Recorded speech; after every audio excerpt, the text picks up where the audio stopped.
नमस्कार, मैं हूं आपके साथ गौरव राजेंद्र। बुलेटिन की शुरुआत करते हैं। मुख्यमंत्री योगी आदित्यनाथ प्रतिनिधिमंडल के साथ बुधवार को गुजरात के एकता नगर के दौरे पर रहे, जहां वे लौह पुरुष सरदार वल्लभ भाई पटेल की 150वीं जयंती के उपलक्ष्य में आयोजित भारत पर्व 2025 में भी सम्मिलित हुए। उन्होंने सांस्कृतिक कार्यक्रमों को भी देखा। CM Yogi statue of unity भी पहुंचे, जहां पर लौह पुरुष को नमन किया। मुख्यमंत्री योगी आदित्यनाथ ने कहा कि गुजरात सदैव से देश को राह दिखाने वाला राज्य रहा है। भगवान श्री कृष्ण उत्तर प्रदेश से इस धरा पर आए और द्वारिकाधीश बनकर धर्म की स्थापना के कार्य को आगे बढ़ाया, तो वही स्वामी दयानंद सरस्वती ने इसी धरा से आर्य समाज के बड़े आंदोलन को बढ़ाने का कार्य प्रारंभ किया था।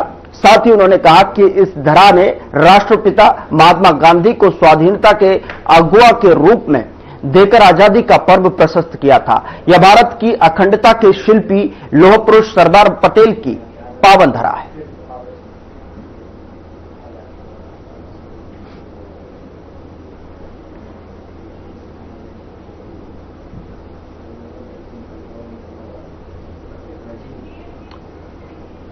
उधर नोएडा के परथला गोल चक्कर से 71 अंडरपास की तरफ जाने वाले मार्ग पर शौर्य बैंकट के सामने एक वाहन खराब हो गया था, जिसको हाइड्रा की सहायता से मार्ग से हटवा दिया गया है। वहीं यातायात कर्मियों को मौके पर मौजूद हैं। यातायात का संचालन किया जा रहा है और ऐसे में उसके आगे 50 मेट्रो तक यातायात पूर्ण रूप से सामान्य गति से चल रहा है।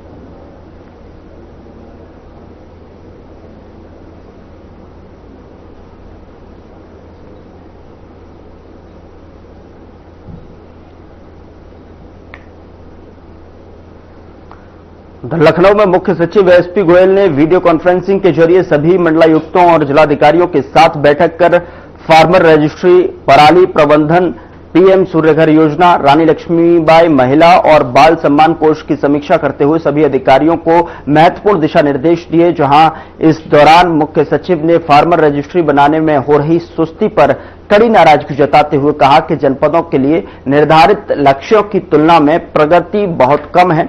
उन्होंने आगे कहा कि प्रधानमंत्री किसान सम्मान निधि के किसानों को फार्मर रजिस्ट्री कराना अनिवार्य किया गया है, जिसके चलते उन्होंने सभी जिलाधिकारियों को सख्त निर्देश दिए हैं। साथ ही आपको बता दें कि एक सप्ताह के अंदर लक्ष्य के अनुरूप प्रगति सुनिश्चित की जाए और इस कार्य में रुचि न लेने वाले अधिकारियों और कर्मचारियों के विरुद्ध सख्त कार्रवाई की जाए।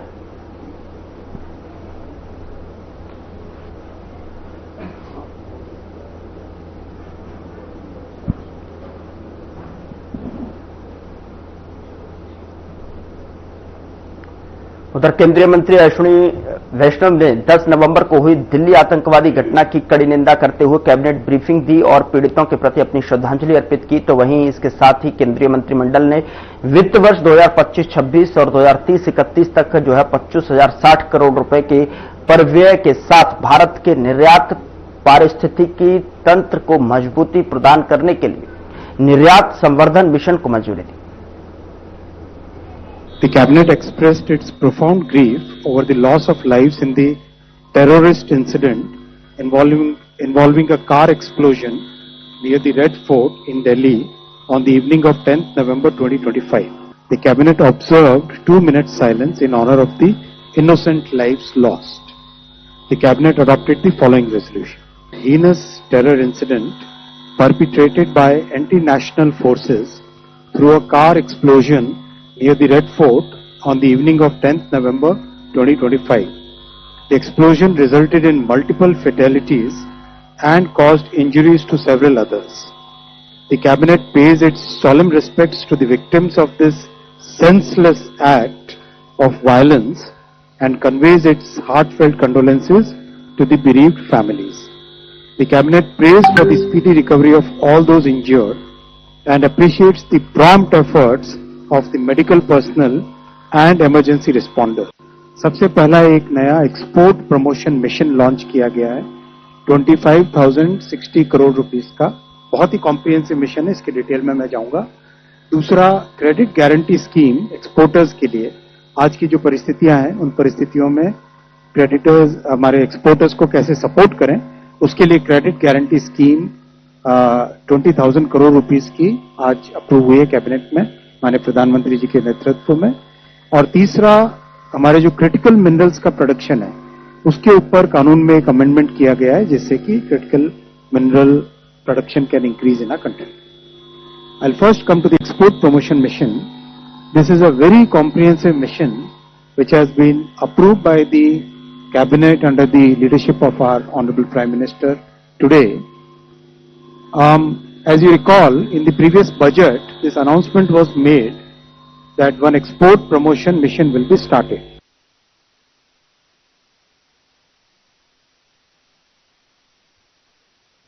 उधर गृह मंत्री अमित शाह ने सोशल मीडिया पर पोस्ट कर लिखा कि ग्रेफाइट, सीजियम और रुबिडियम और जिरकोनियम खनिजों की रॉयल्टी दरों को युक्तिसंगत बनाने के केंद्रीय मंत्रिमंडल के निर्णय से हरित ऊर्जा उत्पादक और में वैश्विक अग्रणी के रूप में भारत की भूमिका और मजबूती होगी और यह कदम विकास और पारिस्थितिकी संतुलन बनाए रखने की पीएम मोदी की प्रतिबद्धता को पूरा करने की हमारी क्षमता को भी बढ़ाएगा।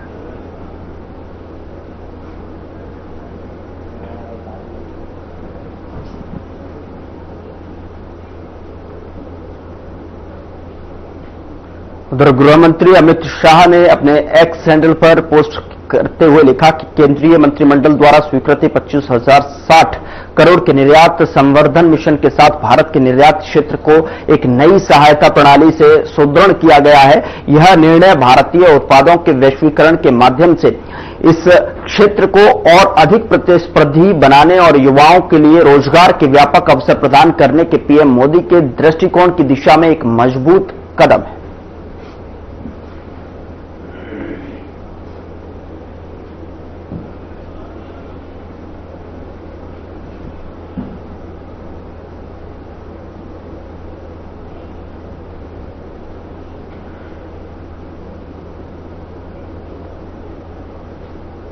यहां रुक रहे एक छोटे से ब्रेक के लिए। ब्रेक के उस पार खबरों का सिलसिला लगातार जारी है।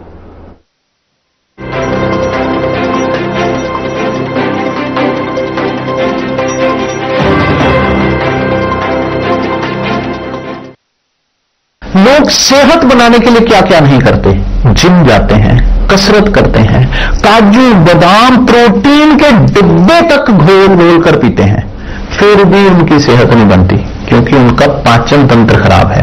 और जब तक के पाचन तंत्र दुरुस्त नहीं होगा वो जितना मर्जी अच्छे से अच्छा खा ले उनकी सेहत नहीं बन सकती।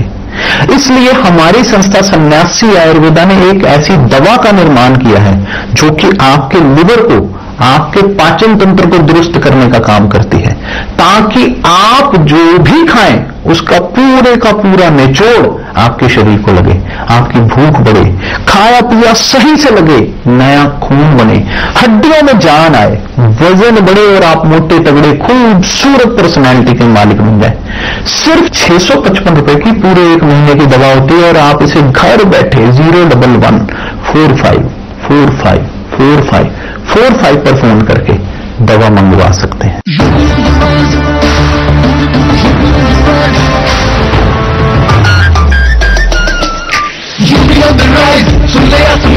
डबल इंजन का ये मिशन महान, 2047 तक हम न रुकेंगे, 6 ट्रिलियन का ड्रीम पूरा करेंगे। मथुरा की गलियों में गूंजे है राधा, अयोध्या में दूर हुई मंदिर की बाधा, काशी प्रयागराज की गोल्डन चमक, यूपी सरकार की गूंजे धमक, सड़कों पर फर्राटा फिक्रलेस बिल्कुल बिंदास, एक्सप्रेस वे पर साइंस आए पूरा विश्वास, विकसित यूपी की बढ़ गई प्यास, 2047 का ये विजन बहुत खास, माफिया का दी एंड, फियर गॉन, योगी राज में लॉ एंड ऑर्डर हुआ स्ट्रॉन्ग, बेखौफ घूमे जनता गुंडों पर मार, नया यूपी तोड़ रहा पुरानी दीवार। यूपी ऑन द राइज, सुन ले आसमां, डबल इंजन का ये मिशन महान, 2047 तक हम न रुकेंगे, 6 ट्रिलियन का ड्रीम पूरा करेंगे।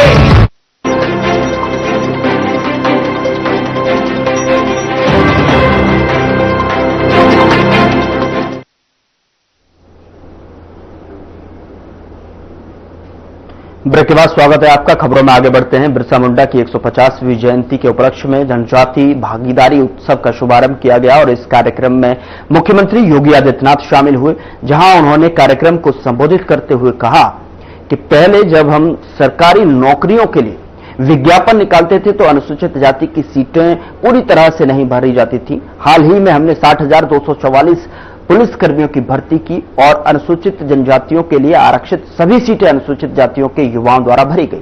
साथ ही उन्होंने कहा कि यह दर्शाता है कि उनका शैक्षिक स्तर बढ़ा है, उनकी भागीदारी बढ़ रही है। सरकारी योजनाओं में उनकी भागीदारी बढ़ाने के प्रयास किए गए हैं जो पहले उन तक नहीं पहुंचती थी। 1 नवंबर से 15 नवंबर तक पूरे देश के अंदर जनजातीय गौरव पखवाड़ा आयोजित किए जा रहे हैं। जनजातीय समुदाय को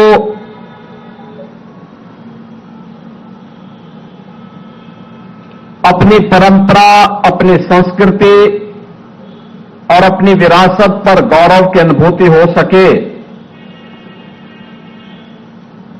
उन्हें समाज और राष्ट्र की मुख्य धारा के साथ ही उन्हें सम्मान के साथ आगे बढ़ने के लिए एक बेहतर प्लेटफॉर्म उपलब्ध किया जा सके, इस देश से जनजातीय गौरव पखवाड़ा के क्रम में आज जनजातीय भागीदारी उत्सव का आयोजन प्रदेश की राजधानी लखनऊ में किया जा रहा है। ये जो उत्सव है, जिसमें देश भर के 22 राज्यों से आए हुए जनजातीय समुदाय के कलाकारों के द्वारा जनजातीय संस्कृति और वहां की परंपराओं के बारे में अपना प्रदर्शन करने के साथ ही अनेक प्रकार के कार्यक्रमों को इस दौरान यहां पर प्रस्तुत करने का कार्य हो रहा है। खासतौर पर सांस्कृतिक समागम और यात्रा, जिसमें मैं 22 राज्यों के इन कलाकारों को इन कार्यक्रमों के साथ जोड़ने का अवसर प्राप्त हो रहा है। इसमें कलाकार सहभागिता की दृष्टि से भी अरुणाचल प्रदेश पार्टनर स्टेट होने के साथ ही इसमें गुजरात, जम्मू कश्मीर, महाराष्ट्र, सिक्किम, उड़ीसा, राजस्थान, छत्तीसगढ़, कर्नाटक, मध्य प्रदेश, बिहार, उत्तराखंड, पश्चिमी बंगाल, मिजोरम, गोवा, केरल, हिमाचल प्रदेश, असम, त्रिपुरा, झारखंड, पंजाब, इन सभी राज्यों के कलाकार उत्तर प्रदेश में आकर के इस जनजातीय भागीदारी उत्सव में सहभागी बन रहे हैं। इस कार्यक्रम में एक हस्तशिल्प और कला प्रदर्शनी का भी आयोजन किया गया है और साथ साथ एक व्यंजन मेला भी लग रहा है, जिसमें जैवनार और देसी स्वाद जो जुड़े हुए हैं उनको भी यहां पे प्रस्तुत करने के साथ ही जनजातीय साहित्य को समर्पित साहित्यिक और विकास मंच, जो जनजातीय साहित्य के साथ साथ धरती आबा के प्रति हम सम्मान का भाव व्यक्त कर सकें, इसको समझने, देखने का एक मंच हम सबको प्राप्त हो रहा है। बहनों और भाइयों, यह वर्ष हम सबके लिए कई मायनों में बहुत महत्वपूर्ण है। यह वर्ष भारत शिल्पी लौह पुरुष सरदार वल्लभ भाई पटेल की 150 वर्ष जयंती के पूरे होने का वर्ष है। यह वर्ष धरती आबा भगवान बिरसा मुंडा की जयंती के 150 वर्ष पूर्ण होने का वर्ष भी है। याद करिए 31 अक्टूबर 1875 को लौह पुरुष सरदार वल्लभ भाई पटेल का जन्म होता है और 15 नवंबर 1875 को धरती आबा भगवान बिरसा मुंडा का जन्म होता है।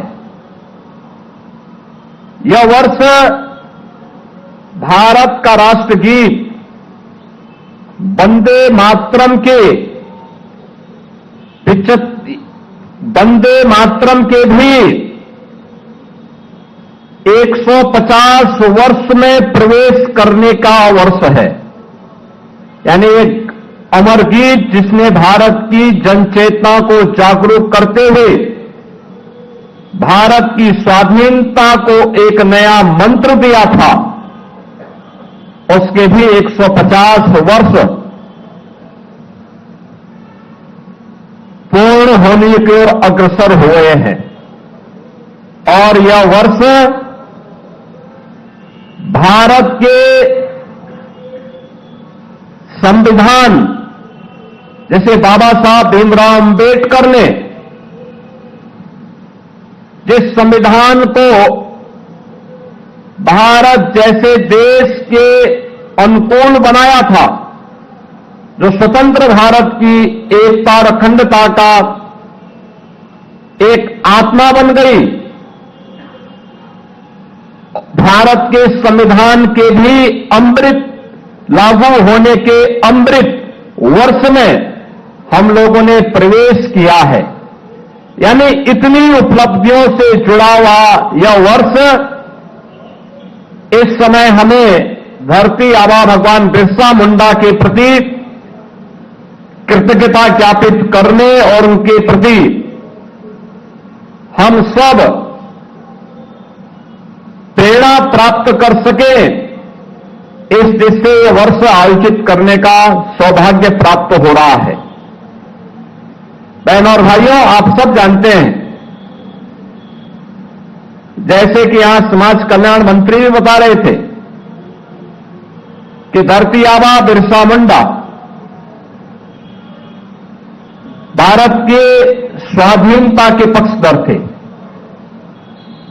इसके लिए उन्होंने अभियान चलाया। तत्कालीन ब्रिटिश गवर्नमेंट ने उन्हें गिरफ्तार किया और मात्र 25 वर्ष की उम्र में उन्होंने रांची के जेल में अंतिम सांस ली। उन्होंने उस समय जनजातीय समुदाय को एक ही नारा दिया था और वह नारा था, अपना देश अपना राज। यानी देश हमारा है तो राज भी हमारा होना चाहिए, विदेशी हुकूमत भारत के अंदर राज न करे। और यह हमारा सौभाग्य है कि 15 नवंबर की तिथि को जनजातीय दिवस के रूप में पूरा भारत आयोजित कर सके, इसकी प्रेरणा प्रधानमंत्री मोदी जी ने पूरे देशवासियों को दिया और आज उसी का परिणाम है कि हम एक पूरे पखवाड़े को 1 नवंबर से लेकर के 15 नवंबर तक जनजातीय गौरव पखवाड़ा के रूप में आयोजित कर रहे हैं, जिसमें इन 15 दिनों में जनजातीय समुदाय को विभिन्न प्रकार की योजनाओं के साथ जोड़ने और इन 15 दिनों में उनकी जो परंपरा और संस्कृति है, विभिन्न प्रकार के कार्यक्रमों के माध्यम से उसे अलग अलग स्थानों पर भी उसका प्रस्तुतिकरण देखने का अवसर हम सबको प्राप्त हो रहा है। बहनों और भाइयों, उत्तर प्रदेश देश की आबादी का एक सबसे बड़ा प्रदेश है। जनजातीय समुदाय की आबादी उत्तर प्रदेश में यद्यपि कम है, कुल आबादी की तुलना में आप देखेंगे तो काफी कम है, लेकिन मुझे अब देख करके प्रसन्नता होती है पहले हम सरकारी नौकरी के विज्ञापन निकालते थे तो सरकारी नौकरी के विज्ञापन में अनुसूचित जाति की सीटें पूरी नहीं भरी जाती थी। अभी हाल ही में हम लोगों ने 60,244 पुलिस की भर्ती की और पुलिस की भर्ती में मैं देख रहा था कि जितनी भी सीटें अनुसूचित जनजाति के लिए आरक्षित थी वे सभी सीटें अनुसूचित जाति के ही युवाओं ने उसको पूरा भरा है, कोई सीट खाली नहीं थी। यानी ये चीजें दिखती हैं कि उनकी शिक्षा का स्तर बढ़ा है, उनकी भागीदारी बढ़ी है, शासन की योजनाओं में उनको जो पहले वहां तक लाभ नहीं पहुंच पाता था, आज उनकी भागीदारी बढ़ाने का प्रयास हुआ है। और इसीलिए हमारी सरकार ने तय किया कि जितनी भी जनजातियां उत्तर प्रदेश के अंदर हैं, उन सभी जनजातियों को उनका अधिकार प्राप्त हो और उन्हें सिचुएशन के लक्ष्य तक पहुंचाने की दिशा में सरकार कार्य करेगी। इसमें थारू, मुसहर, चेरो, बुक्सा, सहरिया, कोल या फिर गौड़, जितनी भी जनजातियां हैं, इन सभी जनजातियों को शासन की सभी प्रकार की योजनाओं से पूरी तरह आच्छादित करने के लिए सरकार ने एक मिशन मोड पर अभियान चलाया और परिणाम है कि ज्यादातर जनजातियां आज के दिन पर विकास की योजनाओं के साथ उनकी कनेक्टिविटी, उनकी बिजली की व्यवस्था, उनके लिए पेयजल की व्यवस्था, उनके लिए पेंशन की व्यवस्था, उनके लिए राशन कार्ड की व्यवस्था, उनके लिए स्वास्थ्य के लिए आयुष्मान भारत की स्कीम और इन सब के साथ ही अन्य तमाम प्रकार के जो कार्यक्रम अब उनके लिए प्रारंभ हुए हैं, खासतौर पर जनजातीय समुदाय के लिए पीएम जनमन योजना के अंतर्गत प्रधानमंत्री जनजातीय आदिवासी न्याय महाअभियान, इस माध्यम से तमाम प्रकार के कार्यक्रम प्रारंभ किए गए हैं और इसमें बिजनौर में बुक्सा जनजाति को हम लोगों ने सूची में श्रेणीबद्ध किया है। इसके तहत 815 परिवारों को हम लोगों ने, जिसमें जनजाति बुक्सा जनजाति के 145 पीएम आवास और समस्त घरों के विद्युतीकरण के साथ ही वहां पर शुद्ध पेयजल, मेडिकल, मोबाइल मेडिकल यूनिट, एक आंगनबाड़ी सेंटर, 5 बसावटों में मोबाइल टावर, 5 मल्टीपर्पज सेंटर और 5 बंधन केंद्र वहां पर स्वीकृत किए जा चुके हैं। ये कार्यक्रम आगे बढ़ रहे हैं। इसके साथ ही प्रदेश में यह भी सुनिश्चित किया गया कि धरती आबा जनजातीय ग्राम उत्कर्ष अभियान के अंतर्गत जितनी भी अनुसूचित जनजाति की बस्तियां उत्तर प्रदेश के अंदर हैं, उन्हें सभी प्रकार की सुविधाओं से आच्छादित करने के साथ ही उन कार्यक्रमों को आगे बढ़ाना है, जिसमें 26 जनपदों के 47 ब्लॉक व 517 ग्रामों में हम लोगों ने इसके लिए चिन्हित किया है, जिसमें सबसे अधिक सोनभद्र में 176 ग्राम, बलिया के 61, ललितपुर के 36, देवरिया, लखीमपुर खीरी, कुशीनगर के 34, गाजीपुर के 26, मिर्जापुर के 20, गोरखपुर के 18, चंदौली के 17, बलरामपुर के 16, पीलीभीत, प्रयागराज, सिद्धार्थनगर के 7 और बिजनौर के 5, बहराइच बस्ती के 3, बाराबंकी, भदोई, महाराजगंज, श्रावस्ती के 2, अम्बेडकर नगर, जौनपुर, महोबा, संत कबीर नगर,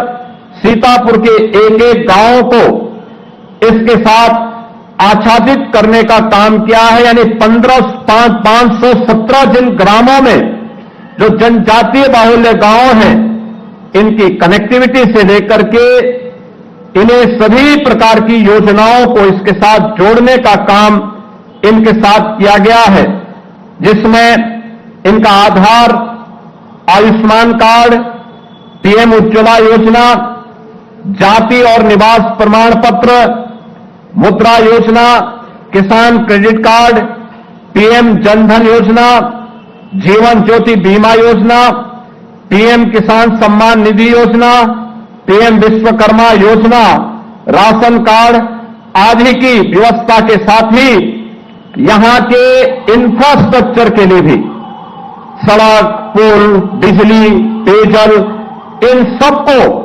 इसके साथ आच्छादित करने की स्वीकृति भी ये डबल इंजन की सरकार ने इन सभी क्षेत्रों में उपलब्ध करवाया। अनुसूचित जनजाति के छात्र छात्राओं को मिलने वाली स्कॉलरशिप और शुल्क प्रतिपूर्ति, मुझे प्रसन्नता है कि हम लोगों ने। फिलहाल बुलेटिन में इतना ही। नमस्कार।